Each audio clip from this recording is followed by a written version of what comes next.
Like, the only thing that actually is catastrophic is really death. So why don't we just go hard Yeah. and love every second of what we do? We have one rule, and don't do anything that'll embarrass the family, but you need to help as many people up as you can. Have you ever embarrassed the family? Oh, of course I have. Let's bring in Grant White, portfolio manager, an investment advisor at IA Private Wealth. Welcome to the Finding Your Wealth podcast. The whole thing is absolutely a bit of a tire fire, in my opinion. I don't like drama, and this stock is surrounded by drama. Okay. Well, welcome to the, I don't even know what episode we're on of the Finding Your Wealth podcast. I think it's number one. Yeah. It's the most important episode Absolutely. we're doing today. Yeah. Didn't you just have a guy leave? We did, but like this will come out on different days. Okay. This is the I've begun to describe this. This is the most unwealth management wealth podcast ever, Perfect. because we don't. This is not about like money and investing like so many of the are. This is about ultimately changing people's mindsets about what wealth really means. And actually, like, I have like changed my definition through doing this. I've changed my own definition of what wealth means, which is, it's kind of fun, but it's also like kind of inspiring to me, because like I knew it wasn't about money. Like I knew there's no dollar amount that makes you wealthy, but I knew that I thought it was more about freedom of time. Okay. And I think that's a component of it. But I've realized in the last few months, it's not just freedom of time. Like, you know, I used to, and I'm going to ask you your score on this too in a second. Yeah. But like, I used to think it was just like, if I could spend my days doing the things I wanted to, like if I had complete control of my time, I could spend it with who I wanted to and do whatever I want, then that was true wealth. Today, I think it's that, but it's also fulfillment.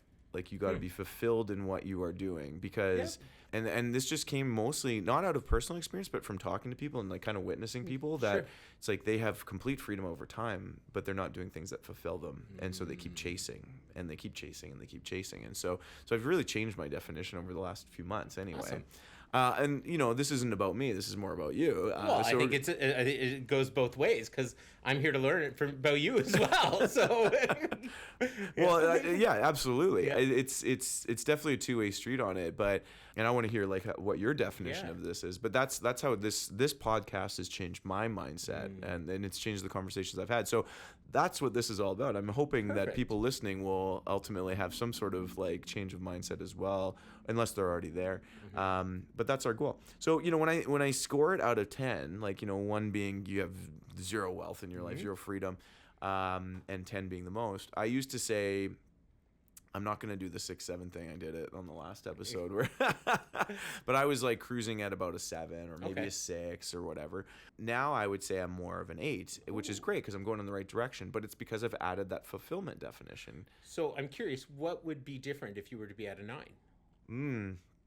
Yeah, so now the way I'm looking at it is I feel really fulfilled in the work that I'm doing. Awesome. And my family life. And would I do more things like would I travel more if I could and all that? Yeah, I would, because I love doing that stuff. But the fulfillment piece really actually increased my scoring. So actually I feel completely fulfilled in the work we're doing.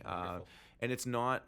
What I've also realized, and it's just an interesting time because the Masters just happened, and Rory McIlroy's talked a lot about, like, you know, he won this year back to back. Last year he completed. I'm not a big golfer, by the way, but it's just, I think it's a cool story where he achieved the Grand Slam, meaning that he's won all 4 majors now in golf. And he had this in his head that he was going to be fulfilled once he did that. And, you know, spoiler alert, he wasn't fulfilled. It didn't change his life is kind of the point, right? And he talked about it this year, heading back to the Masters, about how different it was. He ends up winning it again and yada, yada. So this guy is literally at the top of his game. And even last year, he's at the top of the pinnacle of the sport. And he's not feeling any different than he did before he won that tournament. You know, So when I think about That's heartbreaking almost. It is to a degree, and I think actually what's good though is that he had that realization that this will never fulfill me. This thing I've chased my entire life since I was a kid will never fulfill me. I need to find it in other places and connections and community or whatever it is. That's so. You asked the question, what's going to get me to a 9? I think actually now it's not about the fulfillment piece, although I do think it ebbs and flows. I think like that on some days it's like, hey, am I feeling I'm less 11. fulfilled? Yeah, right. like Endeavor is 7 years old. You know, we just had our 7th birthday about a month ago. So I think as a young company still, and as like an ever growing like company, like, and we will never stop growing. Like, we are going in like lots of different directions, and we will continue to do that. I hope there's Endeavor signs all over the world someday. I think that like the freedom of time thing is interesting today because like, yeah, I mean, I'm spending my time doing the things I love doing. Would I love to be able to do some other things with my time some days? Absolutely. Sure. So I don't know. I guess like to get to a 9, I'd have to like improve on that. Okay. On that a little bit. How will I know when you're there? Hey, whose podcast is this? How will you know? Yeah. How will I know when you're there? That is a really good question. You'll see me at your cafe more. Okay, well, that's great. Do you know, actually, that's a prime example though, because I used to go to the Forks every Friday and I'd work from there, and I loved it. I'd grab a coffee from your cafe. I'd either sit at one of your tables or I'd go up to, I don't know if it's still called the UQ3 Lounge. I still call it that, but I'd go up to the lounge there and sit on the chairs with me and my laptop and my headphones in. Yeah. Those were really good days for me. Yeah. I haven't done that probably in about a year. And I used to go, like, my goal is to do that every Friday. So like, so I was supposed to be there every week.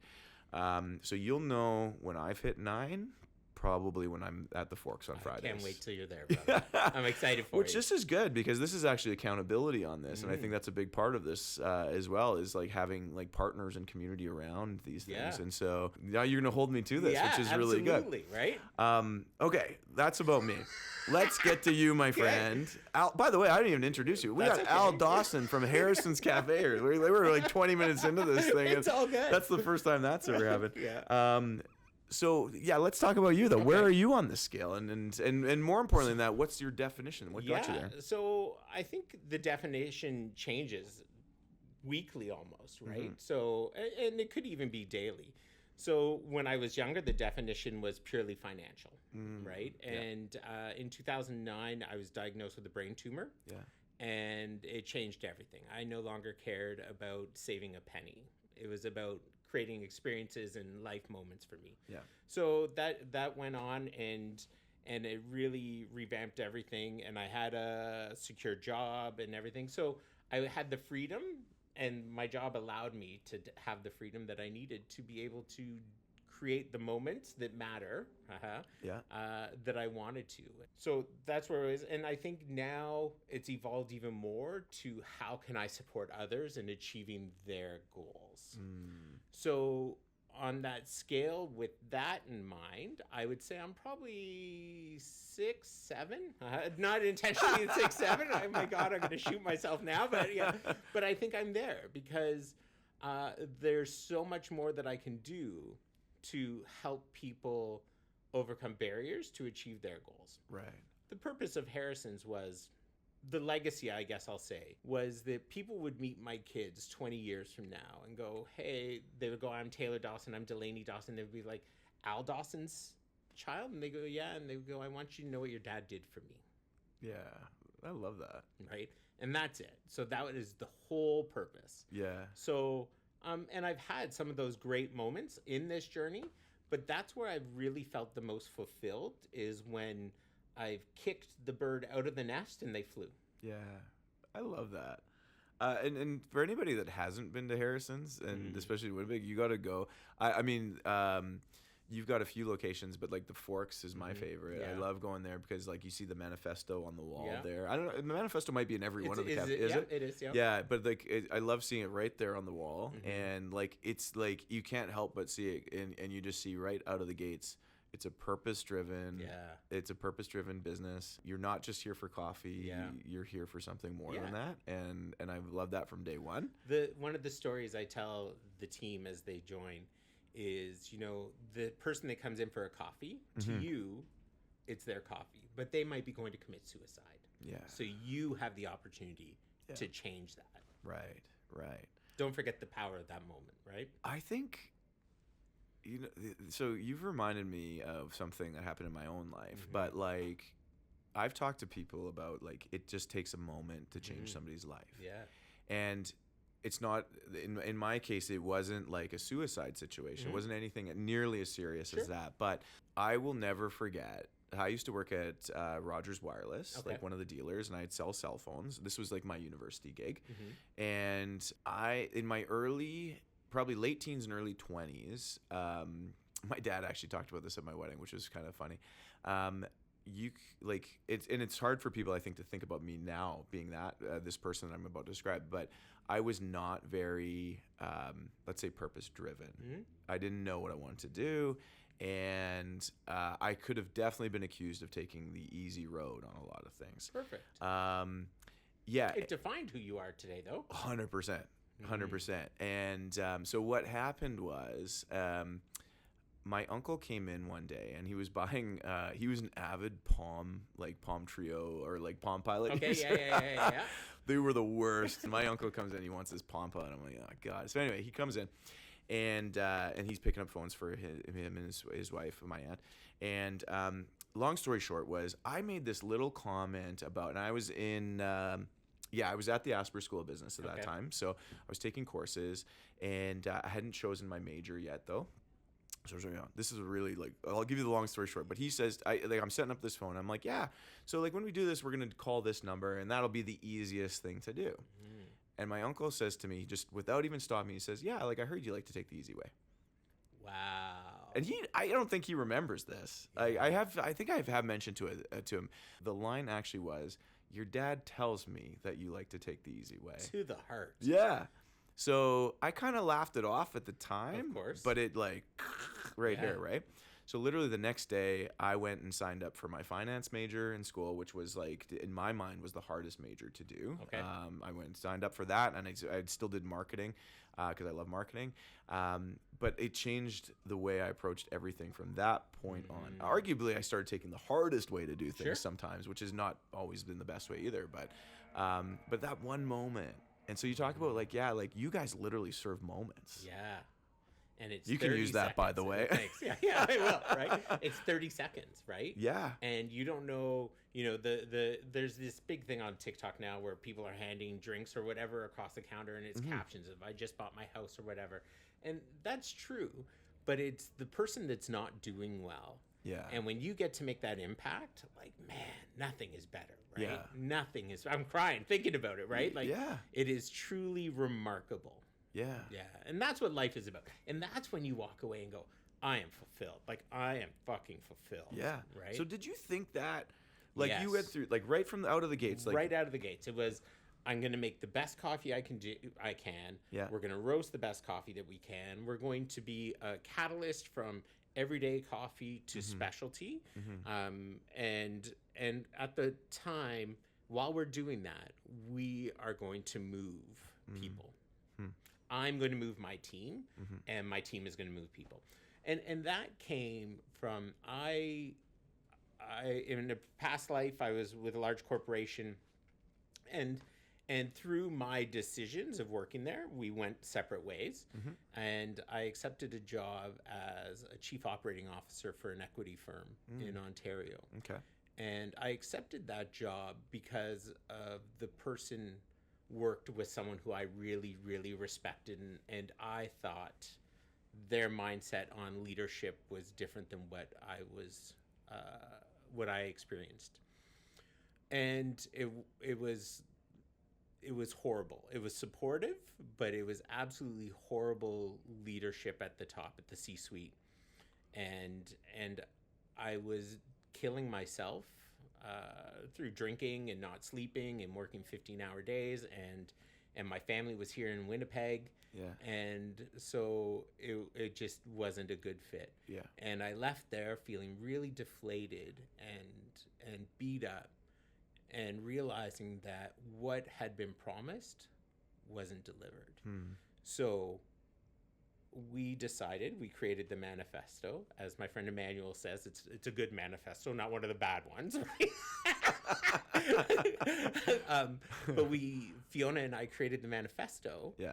And we're like, we're going to live by it, right? Yeah. So everything we do, we don't go through all 10 items of it, but we go through 4 every single time. And they are: be kind, leave it better than you found it, be part of the solution, and take care of yourself and each other. Yeah. So those are rooted in everything we do. So Yeah. when a decision is made in the cafe by anyone, Yeah.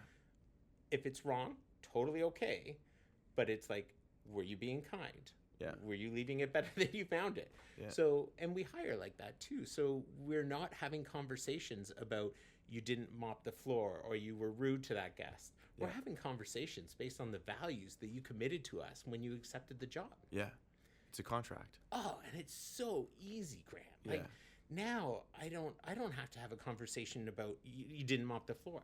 I'm saying when we talked, you said to me that you're committed to leaving things better than you found them. Help me understand what's going on here. And more importantly, this isn't like you. So how do I help you get where you need to go? Because life and work are so closely intertwined that I'm here to run a business, but ultimately my goal is to support you in your life and Yeah. get where you need to go. Yeah. So something's not happening over here in life, Right. and it's affecting here at work. So how do I help you? Yeah. And how do I support you get where you need to be? Yeah. I love it. Yeah. You know what I love? Actually, because this just a couple weekends ago, I was at the Forks Cafe. Sure.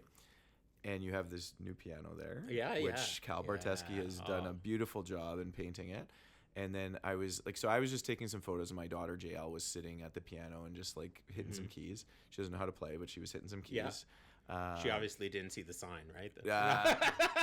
We respectfully ignored the sign. Good. Yeah. You know, we're rule breakers, for you know. sure. So, you know, so she's sitting there, and then I noticed on I think it's on the front, like it's on the bottom of the piano. Yeah. There's those 4 items for your manifesto. Yeah. And the thing I actually really loved about it was it didn't just say you; it said Fiona. Alan Fiona. You know what? Taylor caught that. So Cal was painting it, and she was writing it all on with chalk. And Cal asked me, "Can I put your name on it?" And I'm like, "Yep." And I sent a picture to the family group chat. Yeah. And Taylor called me right away. Should it say mom too? And I'm like, yeah, it should, right? yeah. That's a good check. Yeah. Because I think that is, I mean, nobody does anything on their own, Right. And so our teams lift us up, but especially when you're married or you have a partner, like they're part of the journey the whole way. So I Yeah. love that you guys created that manifesto together. We fought, like we fought. Of course. I'm like, Fiona, it's all about making money, right? and it's not, you know. But we had our fights along the way about how it should be worded and how does it really reflect us and how do we want this to live on. Yeah. And it's not about us, like, Yeah. you know, leave it better than you found it. Yeah. That's what it is. Everyone that works for us, we hope they leave better than we found them. Who was pulling more in the people direction, or were you on the same page? I'm very people. Fiona was petrified that we wouldn't make money, and we haven't, right? But very scared about that. Yeah. And we were writing the manifesto, funny enough, during COVID, right? Because we bought the Espresso Junction. We bought it January 13th, and we closed it March 11th on Fiona's birthday. Wow. And so here I am totally having a nervous breakdown. Yeah. Right? Yeah. And at that time, I had just signed a lease for the second location. So Man, you go all in. I love it. So I'm falling We're getting apart. Fiona. Like, surprise, Fiona's in the back. Come on out, you know. Yeah. So I'm totally falling apart. Yeah, right? yeah. And we're having these conversations, and I'm like, okay, well, it's not about the money now, right? So Yeah. So let's totally make this about what we really want to do and what we want to believe. The part about the legacy and the ongoing legacy was always top of mind, right? Yeah. And I want you to know what your dad did for me. That's, if I get that, if someone says that to Taylor or Delaney, I've won. Yeah. And I only need one person to say it, but I've won. And so when we took the team members from Espresso Junction on, I had that conversation with each of them. Yeah. Before saying Yeah. this is not about being a barista. This is not about being a coffee shop. This is about making a difference. Yeah. And these are the goals. This is my goal. Yeah. And if you want to be a part of that, you're more than welcome to come along, right? And so, anyways, so to answer your question, sorry, as I ramble on, I don't even remember what it was. it was who was pushing more towards Right. the people thing. Yeah. And I think it was my drive. It was my drive to make a difference. and it was Fiona's eloquence in her words. Perfect. Yeah. So when I was a consultant for a lot of businesses, and I kept on realizing, Grant, that people were struggling with who they were hiring. Yeah. And when I'd listen to them, they would talk about simple, mundane things, like they don't have a work ethic. They don't, they don't pick up the cloth or whatever. And so we would have conversations about what they're doing differently, and they weren't doing anything differently because they didn't know how to do anything differently. So that's when I started figuring out the value thing. And I started listening to a lot of Tony Robbins. I started listening to a lot of Benjamin Zander, who is absolutely my favorite. Okay. Timothy Ferriss is another one that I would listen to. Zig Ziglar, who you would know being in the sales industry, right? Yeah. And so I started listening to a lot of these guys, and I ended up taking coaching at U of T. Okay. Yeah.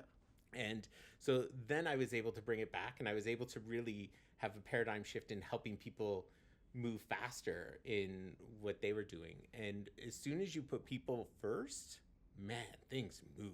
Yeah. That's so interesting. So so I kind of, there's so many good things in this. I kind of want to go back a little bit. Yeah.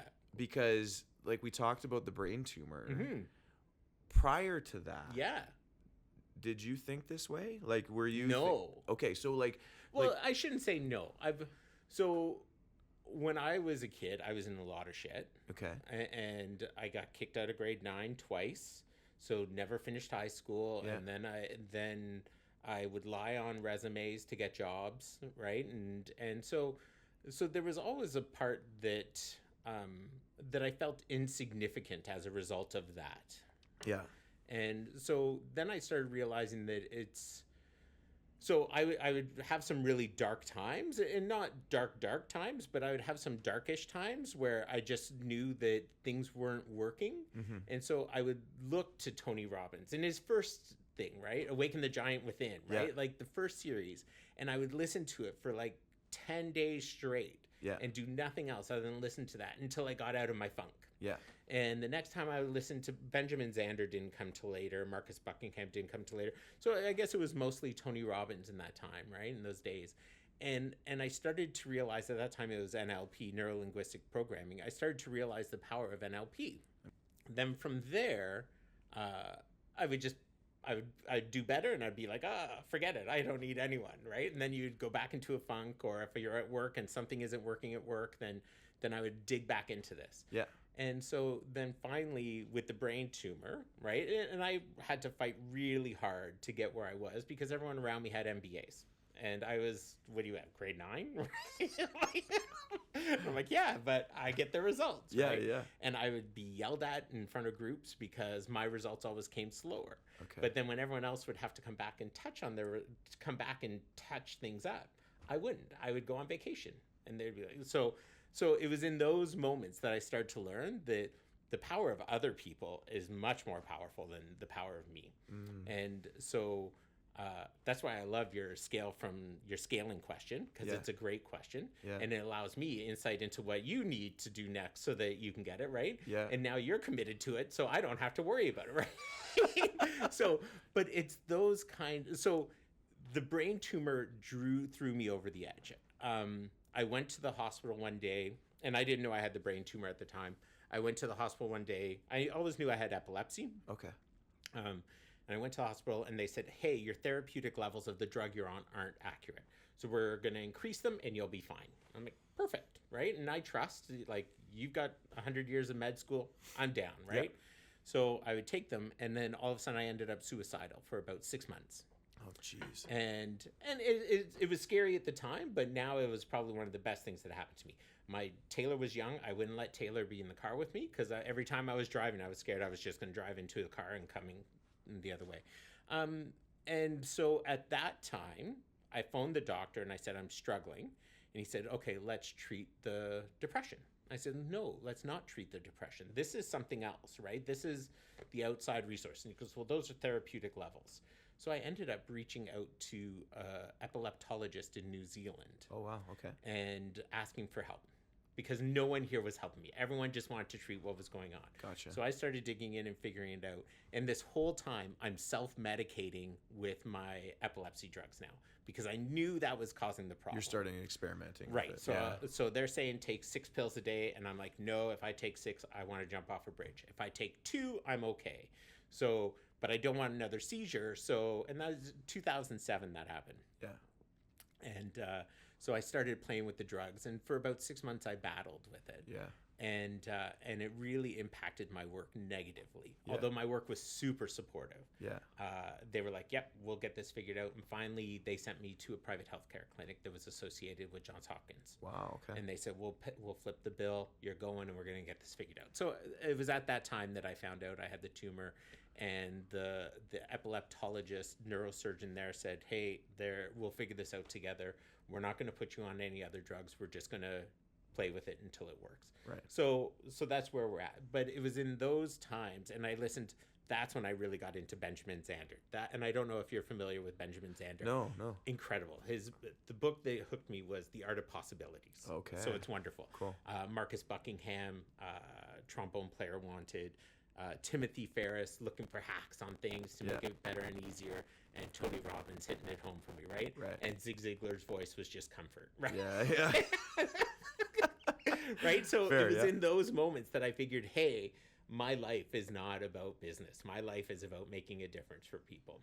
Yeah. And how do we use that in business? And I think we were successful at it, especially since the changes that we made were sustainable changes, and once we made the change, we never talked about it again. Right. Because you had all the tools to deal with everything yourself from there on. Wow. And then I went to U of T for coaching, and then I started a coaching business called Rule 6 for a while, where I supported the Canadian Armed Forces and the YWCA. And then I discovered that I wasn't a very patient person. So I stopped that. Yeah, and so people have always just been the center of what I've done, right? Yeah. It's so it's such a great story because I mean there's like I think like and I don't want to put words in your mouth, but like the person you are is the person you've always been. Yeah. But it needed to be uncovered a little bit, it sounds sure. like, and then there was catalysts along the way, and then like you needed, unfortunately you had this somewhat more dramatic catalyst that required it to come out fully, but now it's like, like full on. Yeah. And you know what, and we've talked before about community, right? And I'm at the point where I am in my life is that community to me are genuine people. And so I really struggle with social media, and I struggle because they're so disingenuous and there's so many fake things. Yeah. And people trying to be something they're not. And so when I find someone that is genuine and I like, you're stuck with me forever, right? Like, right. As you know, right? Like, it's totally. And so my whole goal is that my family is as genuine as they can be. We have one rule, and don't do anything that'll embarrass the family. And that's the only rule we live by, right? But you need to help as many people up as you can. Yeah. Have you ever embarrassed the family? Oh, of course I have. You had to know I was going to ask that. Yeah, of course I have. Yeah. Like, and I'm a huge Jimmy Buffett fan, and so I've embarrassed the family when I've gone to Jimmy Buffett concerts. I'm sure if anyone had ever seen me at a Buffett concert, they would be like, "Oh my God!" Right? Yeah. No, but I think like like I said earlier, like we're rule breakers. I included you in that. Yeah. And I think that you got to crack some eggs every once in a while, right? Sure. And like anyway, so when I see a sign that says "Don't do this," the temptation is there to do it. Yeah, you have to do it. So with all due respect to your "Don't play this piano unless you talk to the barista," I'm like, well, we're gonna hit a few keys and see what happens. A great example of that is making the moment and embarrassing my family. And Fiona still shakes her head about it because I lost so much money. But but I said to her one day, I said, I've always wanted to be a pilot, and I can't because of the tumor. Yeah. But I can sail.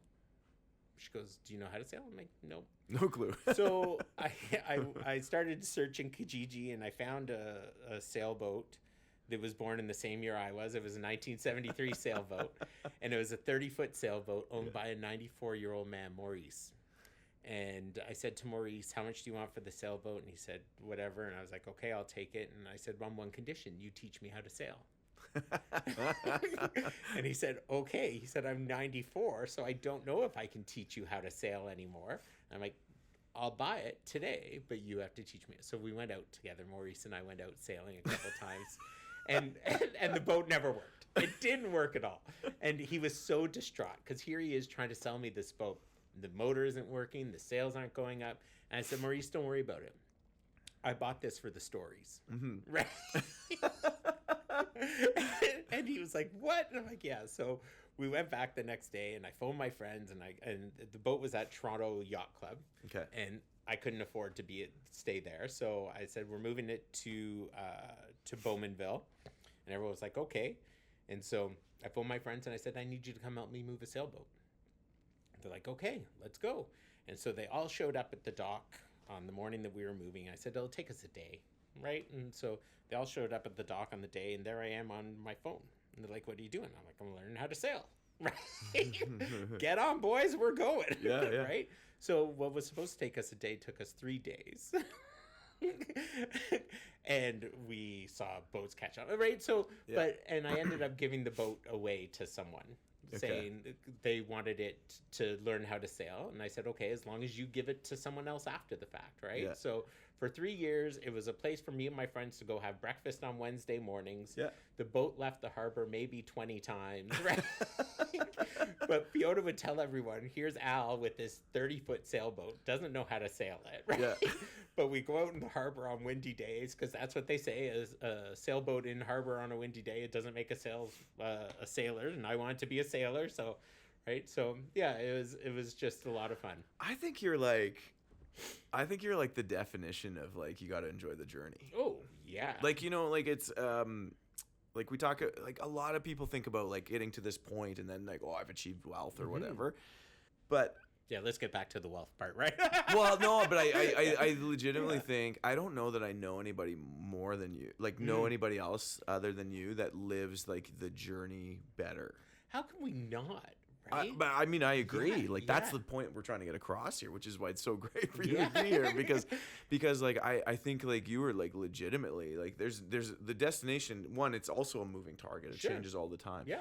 But like you definitely make sure you enjoy the moments. Well, I think, you know, when you have things happen in your life, you know, I remember losing my mom, and you know, there's comfort in knowing mom's there. And when she passed away, someone said to me, "You're a lost 5-year-old, aren't you?" And I'm like, "Fuck yeah, that's exactly what I am. I'm a lost 5-year-old right now." And it's moments like that that make you realize life is fragile, Yeah. right? And as long as you have someone that will support you, and my God, I feel I am so blessed for Fiona. Like, you know, we don't like each other all the time, but we love each other to death. And she'll support me in whatever I want to do, right? And she challenges me. And I'm like, this is what I'm doing. And she's like, oh my God, you're so going to make us broke, but go. Right? I've seen that live in action sometimes, actually. Yeah. Right? You're still going to kill us, but go. Yeah. Right? And so I'm very blessed to have my partner in crime go, yeah, let's do it. Right? Now, did she change her mindset when you went through the brain tumor? I don't know. I'm sure. That's a great question, and I've never had that conversation with her. I can only think if my mindset would change, and it would, but I don't know how it would change. So I'm sure something changed for her. But when I was going through the suicidal 6 months, I didn't tell her. Yeah. I was afraid to tell anyone.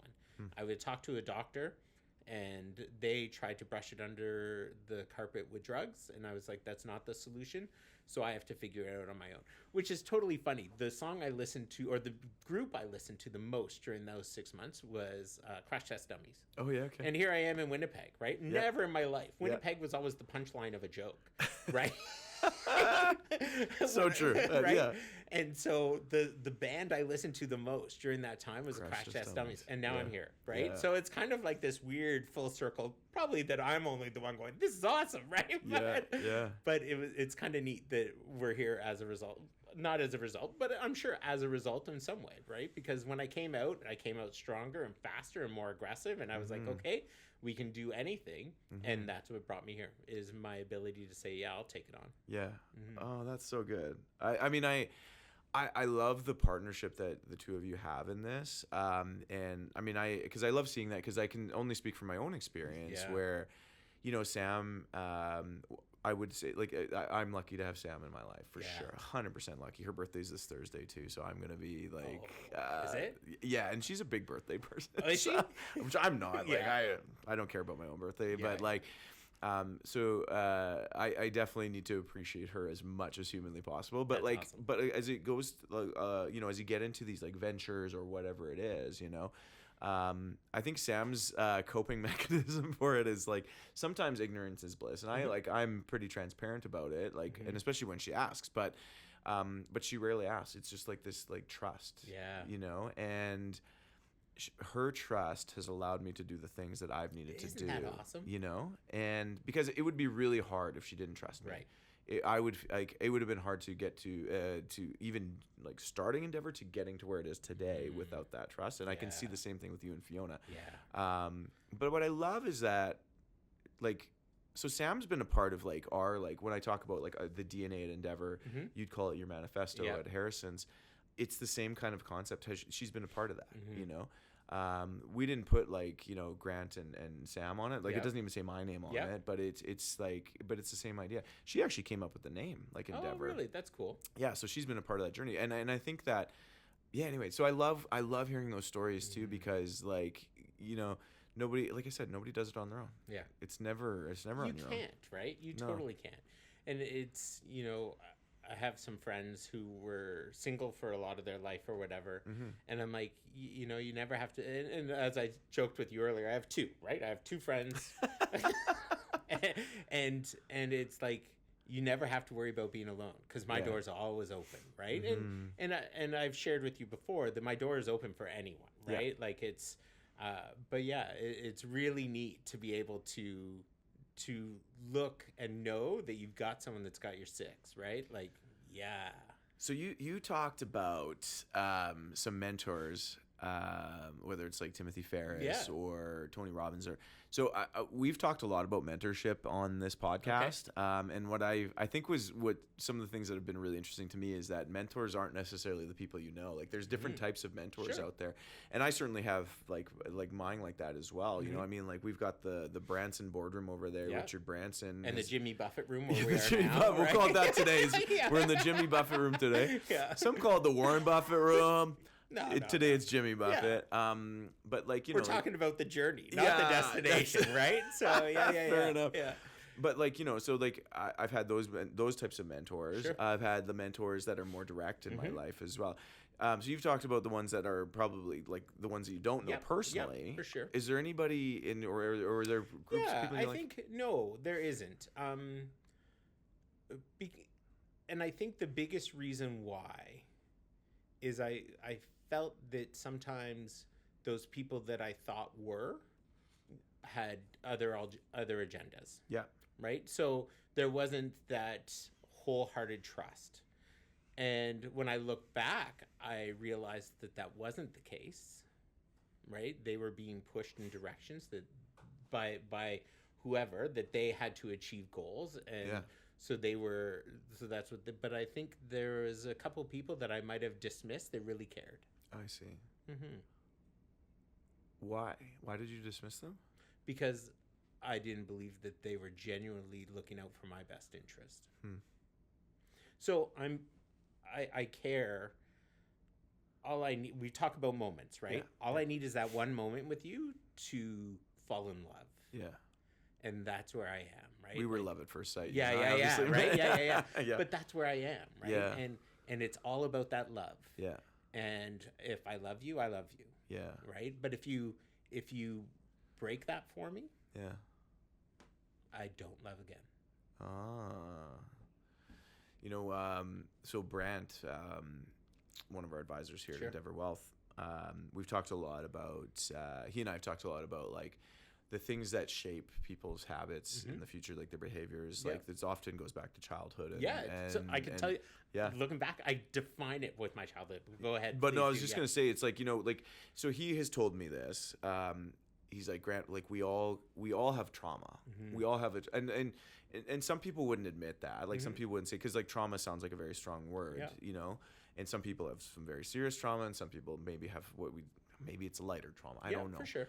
And nobody should judge anybody on that. But Well, there's a Dutch proverb that says, if everyone took their problems and threw it in a pile, you would pull your own problems out because you know how to deal with them. Oh, that's interesting. I Really love that. neat, yeah. Yeah. But it's in these traumas in our lives, like shape how we approach things as we're adults, and sometimes we don't always like the way we approach them, Right. But anyway, I think like the point being is like, like things that have happened in our lives shape the way that we approach situations. Yeah. And so is there anything you've had some stuff that has changed Sure. the way you've approached things, Yeah, like, for sure. If you look at yourself today, though, is Yeah. there anything you would change about the way you're doing things on a day-to-day basis? Oh, I would be more focused on money for sure, right? Because that is the biggest stress in my household right now. Is we started a business in COVID. Yeah. Wasn't meant to be in COVID, so it wasn't part of our business plan, right? And the government said no to all the help that they promised. Yeah. Because we had started too late. Oh, so you didn't even get the benefits of like Nothing. like SEBA loans or Nothing. whatever? Well, I gave me SEBA loans, but then Okay. they said you have to give it all back. Right. Yeah. And I was like, well, we'll talk about that later. So everything that we've done, we've borrowed. That's what I would change today, is focus a little bit more on the financial stability of it. But really, I have too much fun going in and being there with my team, and I have too much fun going around and meeting people and finding out who is my tribe. See, that is the best thing, though. Like that's the best part of this, like this conversation, to be honest, is like, yeah, you would change it to like, okay, so yeah, you'd change it, but like, I'm not feeling enough pain to change it now, right? Like, but you're not gonna sacrifice the Yeah. things that make Harrison's Right, no. or your life your life. I mean, at no point did you say the manifesto has to change. no, manifesto is it, right? And there's the pain pleasure thing, right? Yeah. So there's people will do more to avoid pain than they will to gain pleasure, right? So what does that look like for us, right? And maybe the first time that a bank called me and said you didn't make your payment, ooh, that was painful. But then I learned how to talk to them. Yeah. Right? Yeah. So the second time it was like, oh, hey, Beth, yeah, you're right. I'm not making it. What are our options? Right? And start going that way from it. Yeah. So, it's pushed. So things have changed for us. And I would say that's the catalyst for Fiona's stress is Yeah. financial. Yeah. But for me, like, she lets me do what I do because she knows even if she said no, I'd probably do it anyways, right? It would just cause tension, right? Yeah. So she lets me do what I do. Yeah. And she supports me, and she's a cheerleader for me. Do you have this belief that it's all going to work out? Oh, of course it is. Yeah. Right? Like, what's the old saying? It'll all work out in the end. Yeah. And if it hasn't worked out, it's not the end. Right? So I love that. yeah. I wish somebody told me that 7 years ago, to be Yeah. honest. Because I've grown to learn, I've learned that it's all going to work out. Yeah. And I think that comes through, like, if you go through enough trials, you Sure. eventually realize that those trials, because, like, every time you face one of those, maybe it was a call from the bank or whatever, Yeah. it's like, that seemed like, oh, man, we're in it. Mm-hmm. But then you go through another one or another one or another one. Then you like- realize, like, oh, that I wasn't in it. Oh, yeah. Oh, and I'm not in it today. Like, if it's not, like, the only thing that actually is catastrophic is really death. Yes. Like everything else. And it's can not be- catastrophic for the person who dies. No, they're done. It's catastrophic for everyone else. Yeah, right? yeah, yeah. So why don't we just go hard Yeah. and love every second of what we do? Yeah. So it reminds me of two things. The first thing is, and Christy, who works here at Yep. Endeavor Wealth, has said to me, this is something I think it was her grandfather told her. If the problem can be solved by money, then it's not really a problem. Isn't that wonderful? I love it. Yeah. And I loved it, and I really loved it like 5, 6, 7 years ago when Endeavor was starting out and the pandemic hit too. Because we started. I didn't plan for a pandemic either, right? And I did plan for a financial crisis because I had lived through that in my career. I started in financial services in 2008, right in the financial crisis.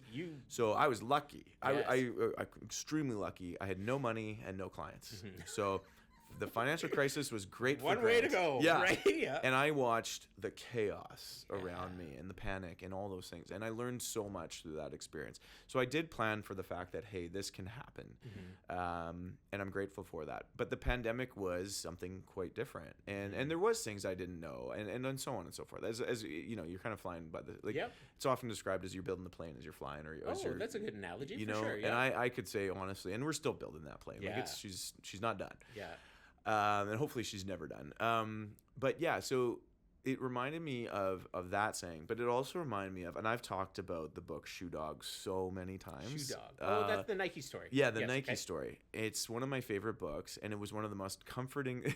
It was like when you're going through stuff. I read that book at the right time. I've said that to many people. I've said it on this podcast. I read that book at the absolute right time for me because when you realize that even the great Nike, like this iconic brand, this iconic business in the world, it almost went bankrupt like 15, 18 times or whatever it is. And you realize that they were on like death's doorstep as a company, like multiple times. And they survived and they went through it. And then they're Nike today.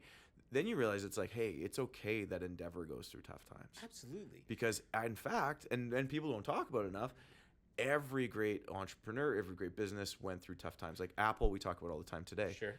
Apple was nearly bankrupt so many times, and now they're I consider them at least one of the best companies in the world, if not the best company in the world. That's what being a business owner has taught me. Yeah. Is that when you're in business, other businesses know. Yeah. And they support, right? Like there's been people who have come and fixed my HVAC. And I'm like, hey, look, I don't have cash. Yeah. And they're like, don't worry, right? Because they know. They've been there. They've totally been there. Yeah. Or you're like, I'll catch up with you. Don't worry. I promise I'll catch up, but I have other things I need to take care of. They're like, yep, don't worry. It's all good. I think it's interesting today because entrepreneur, so that's a really interesting comment. The day, I'll never forget this either. The first day Endeavor opened its doors, Charlie Spiring from Wellington Altus. So I used to work at Wellington West back in the day, one of the other companies he founded. Wellington Altus is his current company, and he showed up on day one, and he's the funniest guy. He shows up, he doesn't wear shoes. He's in this building, so we were in this building. That's awesome. Yeah, so he doesn't wear shoes in the office, I don't think. He might.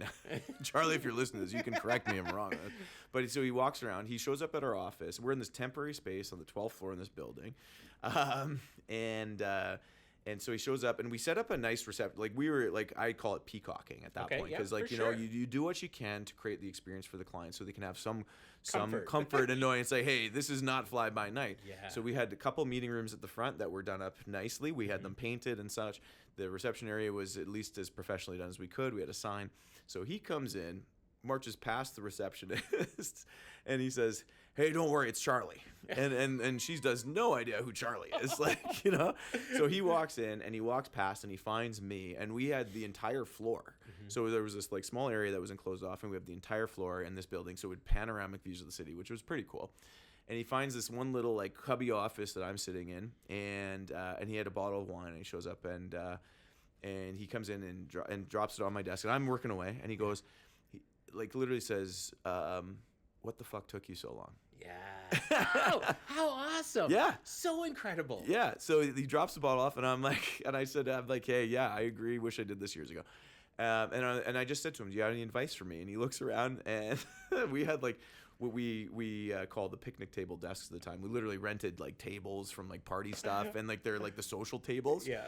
And he looks around, and he's just like, yeah, get some fucking desks. There you go. Awesome. How wonderful. But that was the thing, like, because he's been there, he's done it, and now I know along the way there's also been people, especially in the wealth industry, that have looked at us have no clue and act as if they had it all figured out, but they were like the ones working for the big firm, like either as employees or whatever. And it's like, it's really easy because you've never been through it.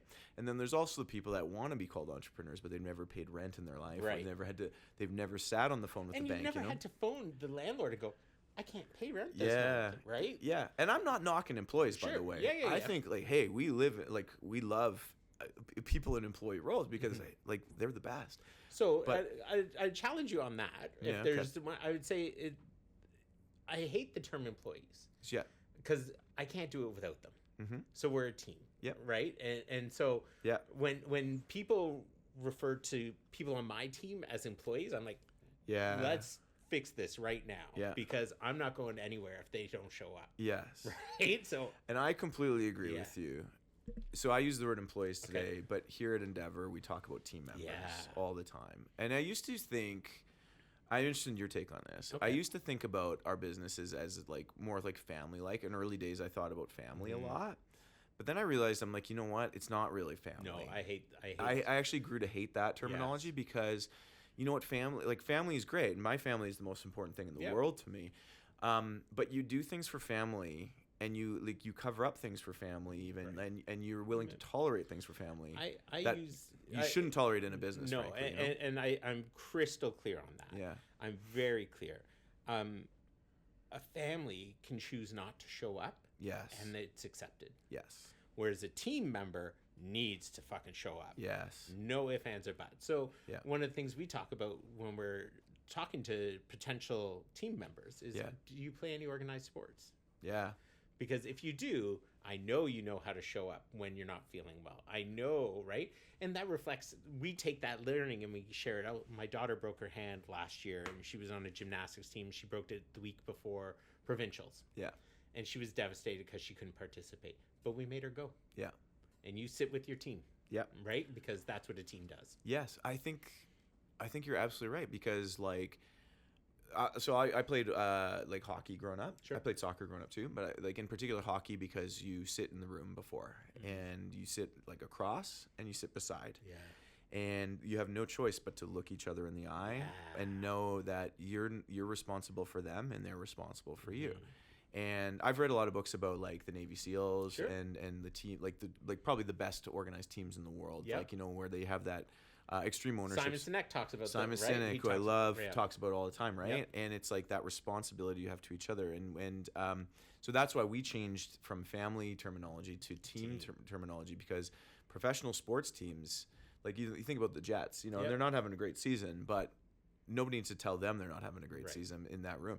But like, you know, they'll look across each other, and if they don't show up, they got to respond to the other person. Oh, yeah. And professional sports also means that those players have to try out again not even year after year. Sure.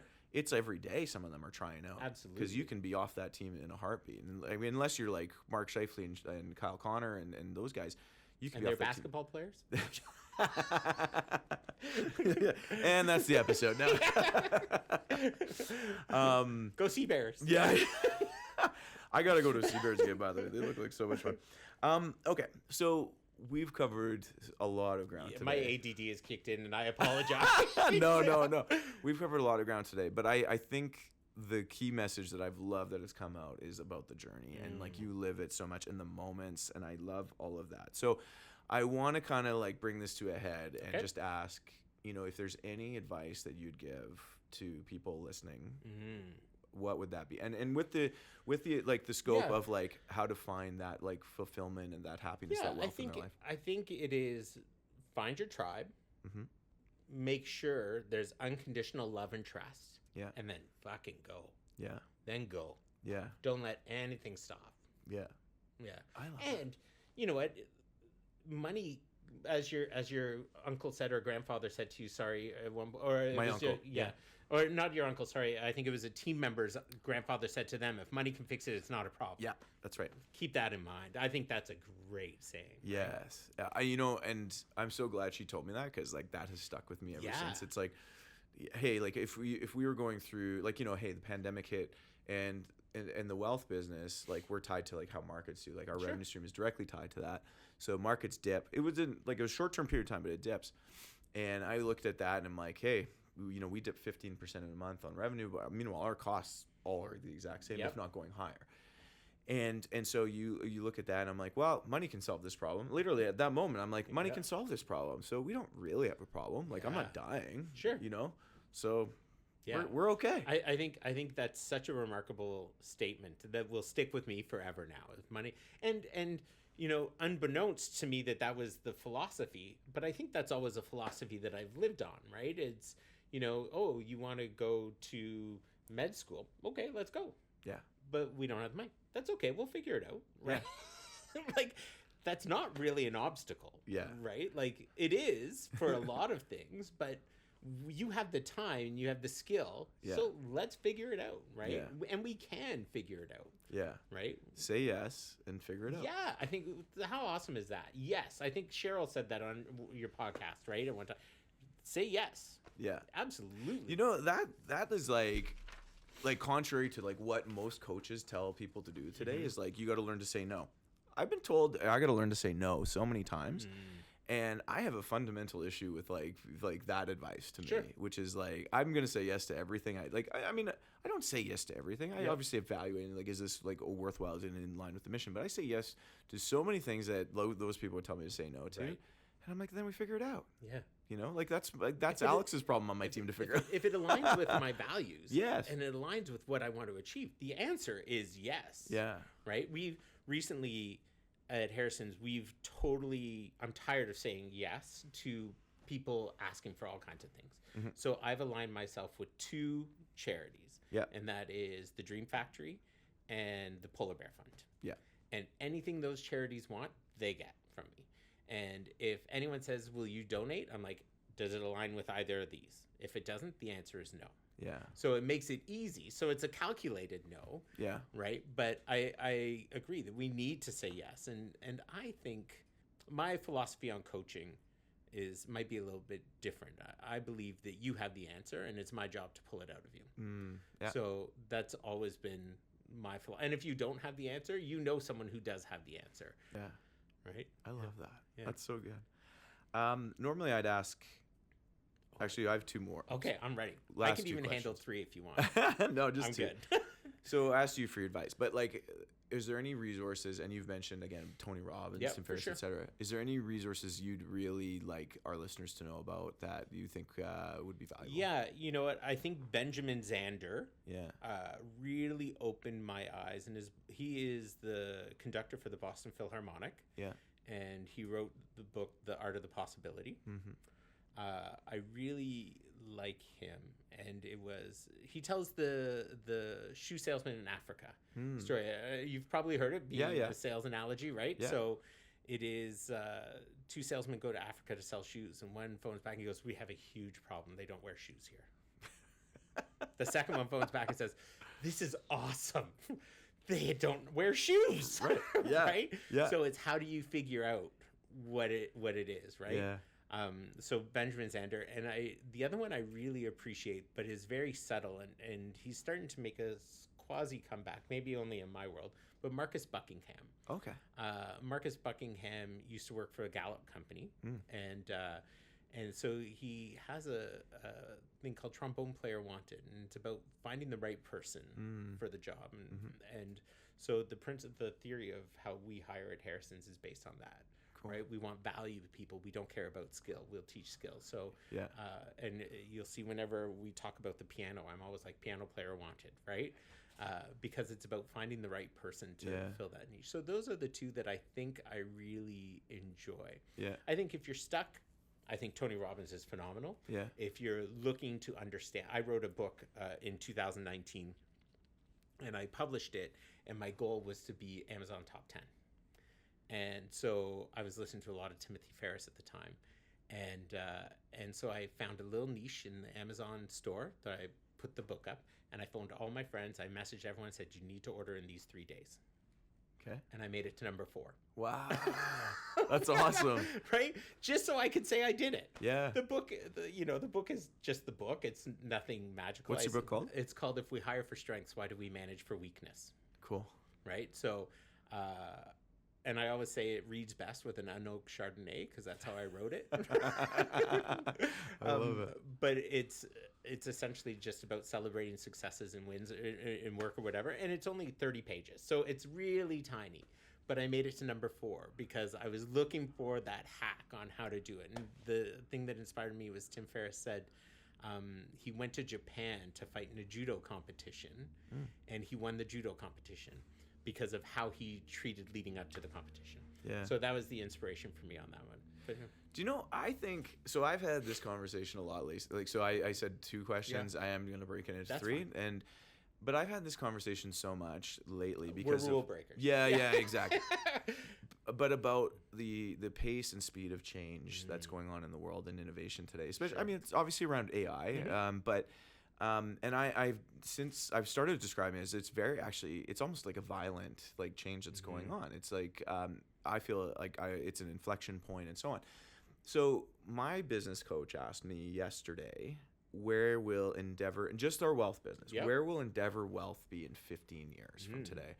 And it's a bit of it's a nebulous kind of like concept because nobody knows. Like nobody has any clue about what's going to happen 15 years from today. But we were talking about it in the sense that most businesses aren't actually even thinking beyond the next 2 weeks or whatever. Most people aren't thinking beyond that. So like when we're thinking about my answer was largely around, listen, I don't know. I don't know where the wealth industry goes 15 years from today. Because like what I think is happening, and I think this is a common view, is that everything is getting like services and technical skills are getting commoditized down because like arguably you have it in your pocket today already. You might not trust it, but there's elements of it in your pocket today, and then those are going to get better and better. So in that world where everything gets commoditized down, what's left over? So I guess the question then, for me, I guess the question would be not where's Endeavor Wealth going to be in 15 years, but where do you want to be in 15 years? Exactly. And I think that's exactly what we talked about. And this is where I'm thinking, I'm like, actually, you're ahead of it, because I think what's going to happen is Endeavor Wealth is going to, or Endeavor in general, like I don't want to be known as a wealth management brand. Like I think we're largely known for that today because that's where we started. Right. Today we've got 5 or 6 businesses under the Endeavor brand. 5 or 6 under the Endeavor brand. Some are lesser known than others. You're going to hear a lot more about them in the next year or so, and so on. But like, we are not a wealth brand. I've described us as like, we're kind of a way of life brand. We certainly want to be known as an experience brand. I want to be known as an enabling brand too. We enable people to live a life that they didn't think was possible. Holy shit. Can you imagine if you achieve that goal? Yeah. Fucking I can't imagine it, because that's awesome. I don't think that's the 15-year thing. That's the next 5 years. That's what I want Endeavor to be known for. And so in with that mindset, we can do anything. Yes. Like, so are we going to be in wealth management in 15 years? If wealth management still exists in 15 years, yes, we'll be in it. Yeah. But I think the way all these businesses look is going to be dramatically different. But what won't change, I don't think, is the connection and community that people want. And I think that's exactly it, right? When you listen to someone like Gary Vaynerchuk, and he's talking about people are now paying people to go for walks with them. Yes. Oh my God, does that not tell you how lonely this world is? Yeah. So if you can build rapport quickly, establish a connection quickly, you're going to win. You're going to be okay. Yes. And I think your viewpoint on it is like, and by the nature of being in cafes and the businesses that you're in, hospitality. Yeah.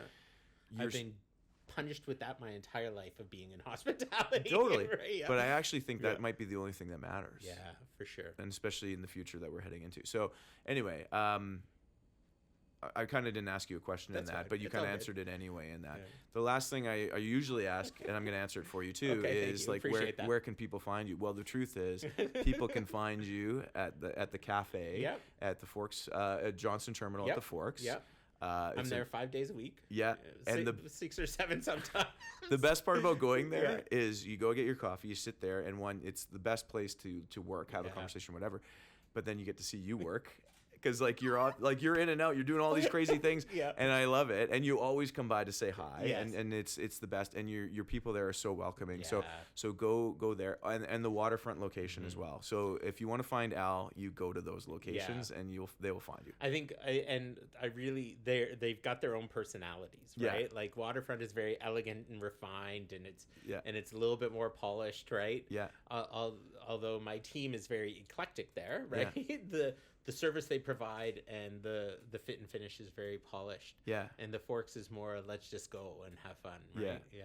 Well, and you see, like at the Forks, there's some people that just come in, get their coffee, and they walk through to somewhere else. Yep. Probably at the Forks. Yep.